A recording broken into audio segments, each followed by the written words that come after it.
మీ business ఏదైనా మీ ఊర్లో promotion చేయాలంటే అది సుమన్ టీవీతోనే సాధ్యం. ఇప్పుడే సంప్రదించండి.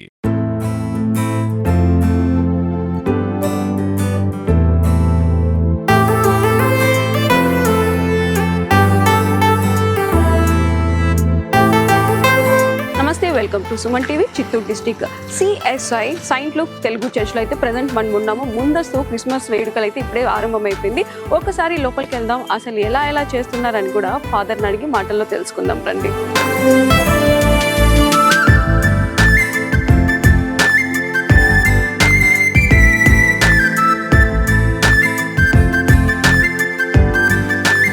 ఈ చర్చ్ కట్టి దాదాపుగా 150 సంవత్సరాలు. అదే కాకుండా ఇది వచ్చి బ్రిటిష్ వాళ్ళు కట్టించిన చర్చ్, అది కూడా తెలుగు చర్చ్ అని కూడా చెప్తున్నారు. ఒక్కసారి ఇక్కడ చూసినట్టయితే ఇక్కడ వచ్చి దేవుడి స్తోత్రాలు కూడా ఇక్కడైతే చాలా బాగా రాసి పెట్టారనమాట. ఒకసారి చూద్దాం. ఇక్కడ మొత్తం అట్మాస్ఫియర్ అంతా కూడా చాలా బాగుంది. ఇంకా నెక్స్ట్ లోపలికి వెళ్దాము. చాలా గ్రాండ్గా అయితే చేస్తున్నారు. లైట్ సెటప్స్ కానివ్వండి, లేకుంటే భక్తులు చాలా మంది. ఫాదర్ నమస్కారం. నమస్కారం అండి. ముందుగా మీకు క్రిస్మస్ శుభాకాంక్షలు చెప్పడానికి మేము ఇంత దూరం వచ్చేసాం. సంతోషం మ్యామ్. క్రీస్తునందు ప్రియమైన సుమన్ టీవీ ప్రేక్షకులందరికీ కూడా వెల్లూరు అధ్యక్ష మండలం northern area Chittoor Saint Luke Telugu సంఘం తరపున క్రిస్మస్ శుభాకాంక్షలను మరియు నూతన సంవత్సరపు 2026 సంవత్సరపు శుభాకాంక్షలను తెలియజేయుచున్నాను. Thank you father. ఫాదర్, ఇప్పుడు క్రిస్మస్ అనేది ఒక వేడుకగా జరుపుకుంటూ ఉంటారనమాట. ఈ చర్చ్లో ఆ రోజు ఎలాంటివి జరుగుతుంటాయి? ప్రార్థనలు కానివ్వండి, అలాంటివి. Christmas is not only celebration but sacrifice and sharing the love. ఇది ప్రతి ఏటా క్రైస్తవ విశ్వాసులైన ప్రతి ఒక్కరూ కూడా ఆ దినం నందు అలంకరించి సంతోషంతో నూతనమైన వస్త్రాలతో ఇది ఒక ట్రెడిషనల్గా వాళ్ళు చేస్తూ ఉంటారు. కానీ is not a celebration but sacrifice and sharing the Jesus love. History అనేది ఎవరికి తెలియదు ఇక్కడ ఉండేది, ఎందుకంటే తెలుగు ఆరాధన అని చెప్పి చాలా మంది అనుకుంటూ ఉంటారు. కొన్ని చర్చిల్లో తమిళ ఆరాధన అనేసి. అప్పుడు ఇది ఎన్ని సంవత్సరాల కిందటిది, అసలు ఎవరు కట్టారు ఏంటి అనేది కూడా డీటెయిల్స్ మొత్తం కావాలి ఫాదర్. మ్యామ్, ఇది SPG Anglican tradition Madras presidency. ఇది 1853లో ప్రారంభమైన ఒక మిషన్.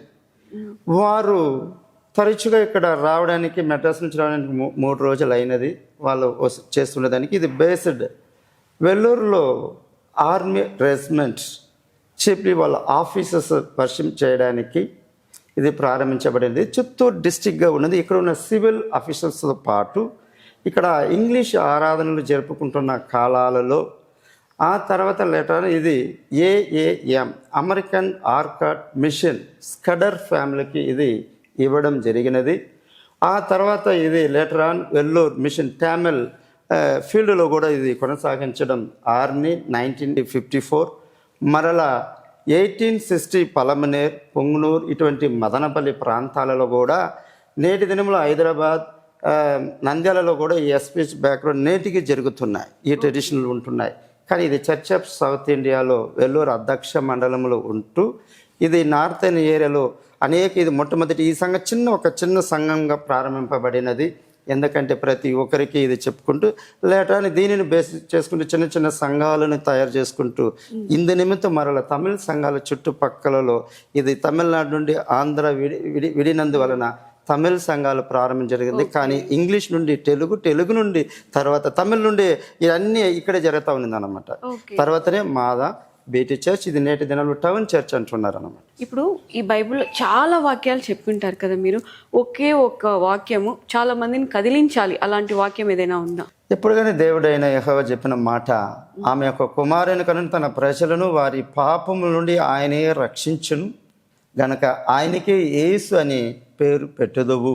ఎందుకంటే ప్రతి ఒక్క జనాల యొక్క సమస్త పాపముల నుండి వారిని విడిపించి వెలుగు మార్గంలో నడిపించడానికి యేసుక్రీస్తు చెప్పిన మాటలు ఈ వాక్యంలో దేవులంతా లోగోస్ వాక్యం అనే వాక్యంపై ఆధారపడి ఉన్నది. ఫాదర్, అప్పుడు బ్రిటిష్ కాలంలో చాలా సంవత్సరాలు అయిపోయింది. అప్పటి నుంచి ఇప్పుడు కూడా ఉన్న వస్తువులలో ఇప్పటికీ వాడుతున్నది ఏదైనా ఉందా? మ్యామ్, 2 వస్తువులు ఇప్పటి వరకు ఉన్నాయి మ్యామ్. ఇది వచ్చి అయితే బాప్టిజం తీయడానికి దీనిని వాడతాం. ఓ, అదేనా ఇది బాప్టిజం. ఓకే. ఇందులో నీళ్లు పోసుకుంటున్నా. చిన్నపిల్లలు కదా తండ్రి కుమార పరిశుద్ధాత్మ నామంలో బాప్టిజం తీయడానికి ఇందులో ఈ పరికరం దాదాపు 160-70 సంవత్సరాల పైన ఇది ఇలానే ఉంది. ఇందులోనే ఈ నేటి వరకు కూడా బాప్టిజాలు ఇందులో నీళ్లు పెట్టి వాడుతున్నాం. ఒకవేళ తొట్టు వాళ్ళ ముంచుడు సంపూర్ణంగా కావాలంటే బయట తొట్టు ఉన్నాయి అనమాట. కానీ ఇదే ప్రస్తుతం చిన్నపిల్లలు 1 to 1 year వరకు పిల్లలకైతే ఇదే వాడుతున్నాం. చిన్నగా ఉంటారు కాబట్టి అందుతుంది. అది వచ్చి ఫిల్పట్ అనమాట, ప్రస్తుతం బోధించడానికి వాడే ఒక పరికరం.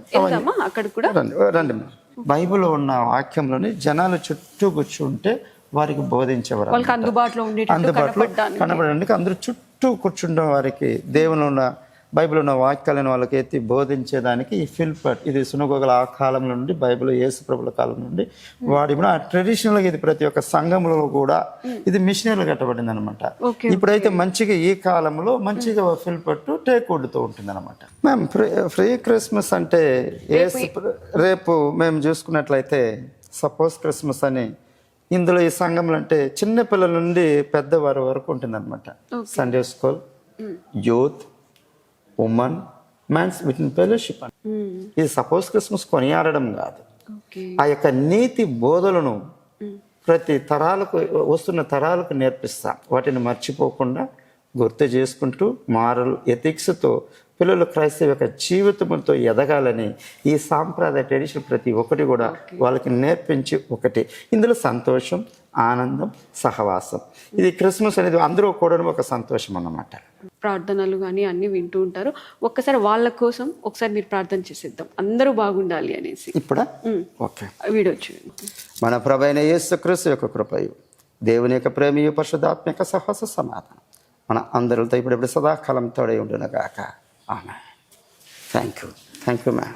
Thank you so much father. Sir నమస్తే సార్. నమస్తే సార్, మీ నేమ్ ఏంటి, ఎక్కడి నుంచి వచ్చారు, ఏం చేస్తుంటారు? నా పేరు వచ్చి చక్రం సాల్మన్ రాజేష్, నన్ను రాజేష్ అంటూ ఉంటారు.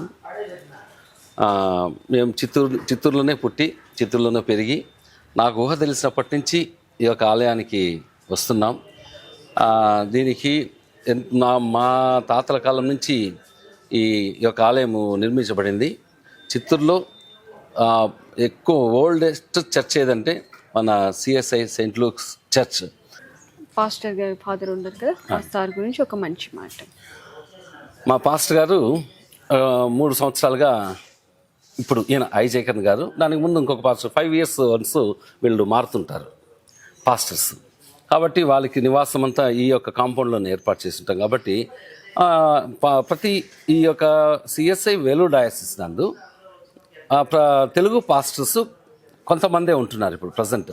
కాబట్టి ఆ కొంతమందిలో మా డయాసిస్ పీఠాధిపతులు అధ్యక్షులు శర్మ నిత్యానందం గారు కూడా చిత్తూరుకి తెలుగు వచ్చినటువంటి తెలుగులో బోధించే వాళ్ళని ప్రిఫరెన్స్ ఇస్తున్నారు. ఈసారి ఈ ఇయర్ మా ఐజేకన్ గారు ఇప్పుడు కొనసాగిస్తున్నారు.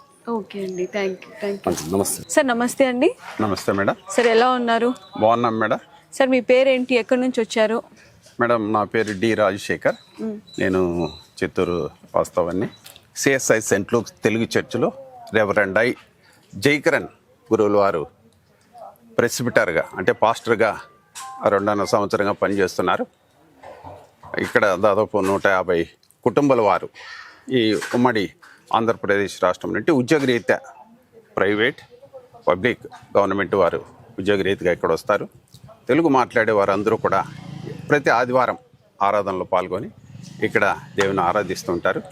మా పాస్టర్ గారు ప్రతి ఆదివారం వారికి చక్కని దైవ సందేశాన్ని ఇస్తూ ప్రతి సెకండ్ సాటర్డే ప్రత్యేక ప్రార్థనలు కూడా ఉంటాయి. అక్కడ వారికి కావాల్సిన ప్రత్యేక ప్రార్థనలు కూడా చేయబడతాయి వారి కోరికలను బట్టి. కాబట్టి వారి యొక్క విన్నపాలు దేవుని దగ్గరికి ప్రతి ఆదివారం తీసుకొస్తే ప్రత్యేక ప్రార్థనలు కూడా చేస్తూ ఉంటారు. ఫాదర్ గారు, క్రిస్మస్ అంటే ఏంటి? క్రిస్మస్ అంటే ఒక ఫోటో తీసుకొని వాట్సాప్ స్టేటస్లోనో, ఫేస్బుక్లోనో, లేకుంటే ఇన్స్టాగ్రామ్ ఎన్ని లైక్స్ వచ్చినాయి, మాకు ఎంతమంది కామెంట్స్ వచ్చినాయి అని మాత్రమే చూస్తున్నారు.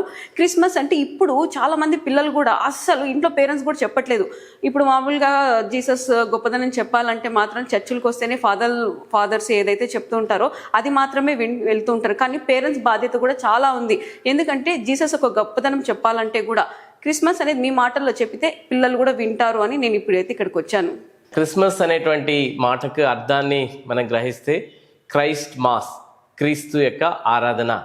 ఈ యొక్క మాస్ అనగా పూజించడము, సేవించడము అనేటువంటి అర్థాలు ఈ యొక్క మాటల్లో ఉన్నది. మరి ముఖ్యంగా ఈ క్రిస్మస్ అనేటువంటిది ఎందుకు జరుపుకుంటామంటే యేసు ప్రభుల వారు ఈ యొక్క లోకంలోనికి ఆయన మానవుడిగా జన్మించాడు. జన్మించడానికి కారణం మనం గమనించినట్లయితే ఈ సృష్టి యావత్తు మరి ఆదికాండం 1వ అధ్యాయంలో దేవుడు తన మాట చొప్పున మన పోలిక చొప్పున నరులను చేయుదుము రండి అని చెప్పి మరి అక్కడ తన పోలికలో తన రూపంలో మానవుడిని కలుగజేశాడు. మరి మానవుడు కూడా మరి ఈ మతాలు లేకపోతే భక్తి ద్వారా దేవుని చేరుకోవాలి అని చెప్పి మరి అనేక ప్రయత్నాలు ప్రారంభించాడు. కానీ దేవుడు కూడా మానవుని చేరుకోవాలని అనేక సందర్భాలలో మరి పాత నిబంధన గ్రంథంలో మరి రాజులను ఎన్నుకున్నాడు, ప్రవక్తలను ఎన్నుకున్నాడు, అలాగూ నడిపిస్తూ వచ్చాడు. కానీ ప్రజలకి పరిపూర్ణ రక్షణ అనేటువంటిది కలగలేదు. కాబట్టి మానవుడే ఈ లోకానికి వచ్చి యేసు ప్రభువుగా ఈ లోకంలో మరి 2000 సంవత్సరముల క్రితం ఆయన జన్మించాడు.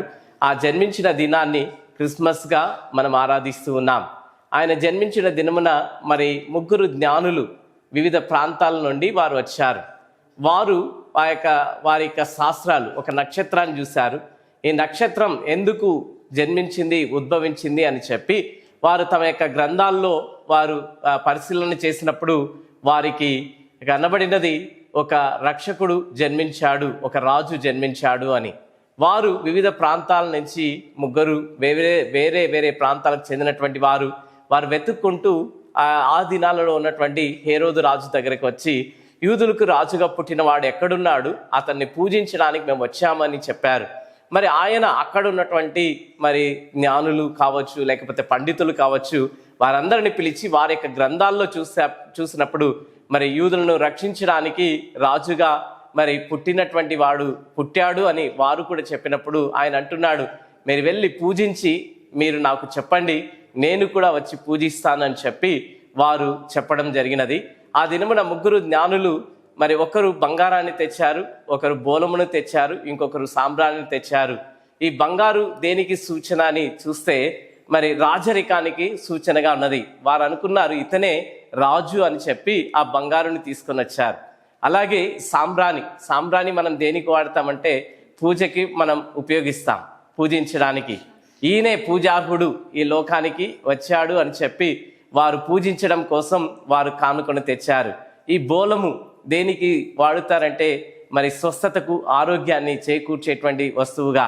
మరి ఈయనే యేసు ప్రభువే ఈ యొక్క సమస్తాన్ని, ఈ లోకాన్ని స్వస్థపరిచే దేవుడు అని చెప్పి ఆ జ్ఞానులు వారు తీసుకొని వచ్చి ఆయనకి కానుకలు సమర్పించి పూజించడం మొట్టమొదటి క్రిస్మస్ నందు జరగడం జరిగినది. ఫాదర్ గారు, ఇప్పుడు చాలా వరకు చర్చిలు అయితే చిత్తూరులో అయితే చాలా వరకు ఉన్నాయి, చుట్టుపక్కల మండలాల్లో కానీ పల్లెల్లో కానీ. అసలు చర్చ్ అంటే పాతకాలం చర్చ్, బ్రిటిష్ వాళ్ళు కట్టిన చర్చ్ ఇప్పటికీ ఉందా? ఇప్పటికీ ఎలా ఉంది? ఒకవేళ ఉంటే అప్పుడు అభివృద్ధి ఎలా ఉంది, ఇప్పుడు ఎలా ఉంది? ఏం చెప్తారు దానికి? చిత్తూరు ప్రాంతంలో 1837వ సంవత్సరంలోనే ఇక్కడ ఆలయాలు కట్టడం జరిగినది. చిత్తూరు ప్రాంతంలో అప్పట్లో మెడ్రాస్కి దగ్గరగా మద్రాస్ రాష్ట్రంగా ఉన్నటువంటి ఈ ప్రాంతంలో మరి మొట్టమొదట 1837వ సంవత్సరంలో Saint Luke's Telugu English church ఒకటి అక్కడ కట్టడం జరిగినది. ఆ చర్చ్ ఈ రోజుకి నేటికి అలాగే ఉంది. ఆ దినాల్లో వారు ఎలాగ కట్టారో అదే చర్చ్ ఈ రోజుకి చిత్తూరు ప్రాంతంలో మనం చూడవచ్చును. ఫాదర్ గారు, నేను అడిగిన ప్రశ్నలన్నిటికీ కూడా చాలా చక్కగా సమాధానం చెప్పారు. మీకు క్రిస్మస్ శుభాకాంక్షలు, అలాగే నూతన సంవత్సర శుభాకాంక్షలు కూడా. Thank you madam. మరి క్రిస్మస్ మీ అందరికి కూడా మరి క్రిస్మస్ శుభాకాంక్షలు తెలియజేసుకుని చూన్నాం. మీతో పాటు మరి సుమన్ టీవీ తరపున మరి ప్రజలందరికీ కూడా మరి క్రిస్మస్ శుభాకాంక్షలు మేము తెలియజేసుకుని ఉన్నాం. అదే రీతిగా రాబో 2026వ సంవత్సరం సంతోషకరమైన, ఆనందకరమైనటువంటి సంవత్సరంగా, ప్రజలందరికీ కూడా మేలుకరమైనటువంటి, దీవెనకరమైనటువంటి సంవత్సరంగా ఉండాలని దేవుని పేర కోరుకుంటూ మరి ప్రత్యేకంగా సుమన్ టీవీ వారికి ప్రత్యేకంగా మా యొక్క శుభాకాంక్షలు తెలియజేసుకుని ఉన్నాం.